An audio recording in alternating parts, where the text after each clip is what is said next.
Serikali imewataka watumishi wa idara ya ardhi nchini kutokuwa kikwazo cha ucheleweshaji wa upatikanaji wa hati za umiliki wa ardhi na kwamba watumishi hao wahakikishe hati hizo zinapatikana ndani ya siku 14 baada ya mwananchi kuanza mchakato wake.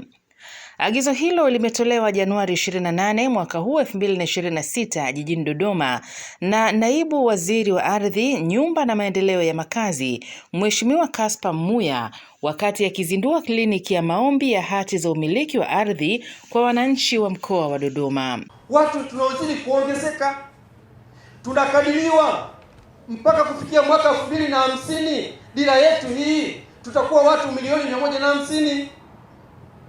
Bado ardhi ni ile ile. Kwa maana yake lazima iratibiwe kisayansi kiasi kwamba kila mmoja tujue anamiliki kiasi gani, eneo gani, nani, kwa muda gani. Ndiyo maana tunasisitiza lazima kila mmoja mwenye eneo lazima apate hati yake. Ni haki yako wewe. Hati sio mali ya katibu mkuu wala waziri wala kamishna. Ni haki ya mmiliki wa kipande kile cha ardhi. Sasa watu mliozunguka mkao mnasema kupata hati wizara ya ardhi ni changamoto. Yaani unafuatilia hati kana kwamba unaenda kuchimba Tanzanite. Utafanya kosa la kuvunja sheria za nchi. Taratibu zote zitafuata na wewe bado utasabika kama mhalifu. Lakini yule ambaye anajua kuwa ni eneo la kwake, ana vithibitisho vyote, leo hii omba hapa na utapata hati hapa hapa. Hamna kusema nenda kesho, njoo tutakupigia Alhamisi, Jumatano, hakuna. Kwa upande wake, Katibu Mkuu wa Wizara ya Ardhi, Nyumba na Maendeleo ya Makazi, Mhandisi Anthony Sanga, ameonyesha kuchukizwa na baadhi ya tabia za watumishi katika kuwahudumia wananchi katika maeneo ya kazi. Wote ana haki sawa ya kuhudumiwa. Hakuna ambaye ni kiongozi sisi mwenye uwezo mkubwa, mwenye uwezo mdogo, wote haki ni sawa. Sasa huduma ambazo zitatolewa hapa ni pamoja na utatuzi wa migogoro, lakini kubwa zaidi ambalo Mheshimiwa Naibu Waziri amelielekeza na ndo amekuwa akiimba wimbo huo ni kwamba watu wapewe hati miliki zao, wapatiwe hati. Yeye akipata mtu hati anaamini kwamba amepata huduma, hahitaji maneno mengi, mara mfumo, mara si control number.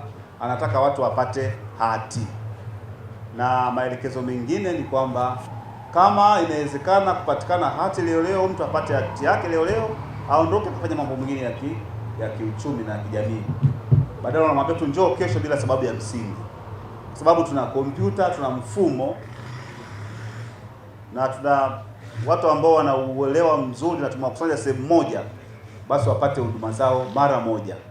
Jambo kubwa Mheshimiwa Naibu Waziri ambalo limekuwepo la wananchi wengi kupata changamoto ni kwamba anakuja anaambiwa jambo lako liko jiji.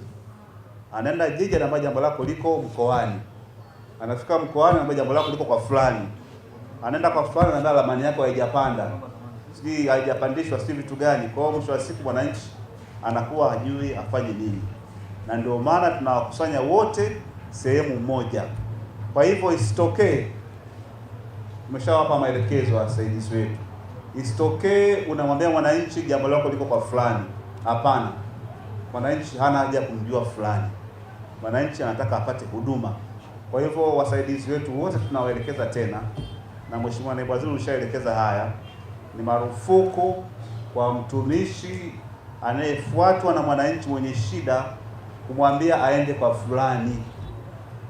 Wewe ndio mwenye hiyo kazi ya kumpeleka kwa fulani. Nao baadhi ya wananchi wameipongeza Wizara ya Ardhi, Nyumba na Maendeleo ya Makazi kwa kuanzisha kliniki hiyo ambayo imewawezesha kupata hati zao ndani ya muda mfupi, huku wakitaka hatua hii ichukuliwe kwa nchi nzima katika kupunguza migogoro ya ardhi nchini. 2024. Kwa hiyo nimefurahi sana leo kuweza kupata hii hati na shukrani zangu za dhati na kula shukrani hizi zipeleke kwa Dr. Mama Samia Suluhu Hassan pamoja na Wizara ya Ardhi, kwa Mheshimiwa Waziri pamoja na Naibu Waziri kwa kusimamia hili zoezi kwenda vizuri, na utu wangu kama wizara ihakikishe zoezi hili linafanyika katika mikoa yote ambayo ipo ndani ya Tanzania ili kuweza kutatua haya matatizo ya masuala ya umilikaji wa ardhi kwa wananchi.